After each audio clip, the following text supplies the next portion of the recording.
How's it going, YouTube? So I'm working with the Thermaltake 20MT here.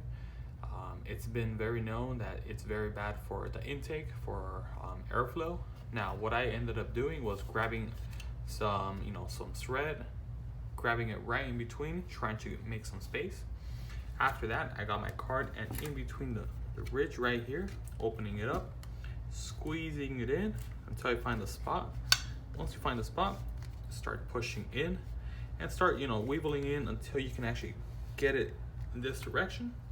And what you want to do is, now I didn't do this, I'm sure it'll make it a lot easier. You can actually use a heat gun to actually warm up the adhesive inside, and once you do, you'll be able to remove the actual front panel glass. I have already removed the adhesive using a blade.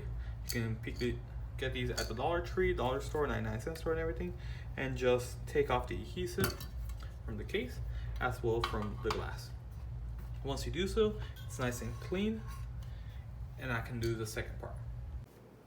All right, so what I was gonna end up doing was grabbing some pieces of wood, 1 inch, just to maximize the spacing in between. However, then I realized it's still gonna block off some of the air coming in from the bottom as well from the top. So what I ended up doing was grabbing some PVC pipe, cutting it using my miter saw, and just giving them at 1 inch, painted them black so it could go somewhat with the case. And what I'm gonna end up doing is just grabbing some hot glue and adding them to the corners. By doing so, I'll do it off all 4 corners. It's gonna maximize the amount of airflow inwards, increase it by the spacing by 1 inch, as well as leave the bottom and the entire side gaps available.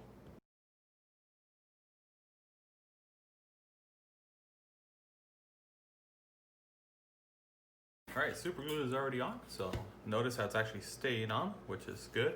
Remember, this is just to increase the airflow. Yes, I know that there's more dust capable of going in. However, that is not the problem. The problem here is the amount of intake. So I fixed the intake problem here. Let's see how it runs. This is the result. Notice how it still is aesthetically pleasing. It still has a nice gap on the side for airflow. Sure, it's not as great as no front panel. However, it's still an improvement from the stock model. So I think this helps out, unless you want to play just without the front panel. But hey, just pretty good.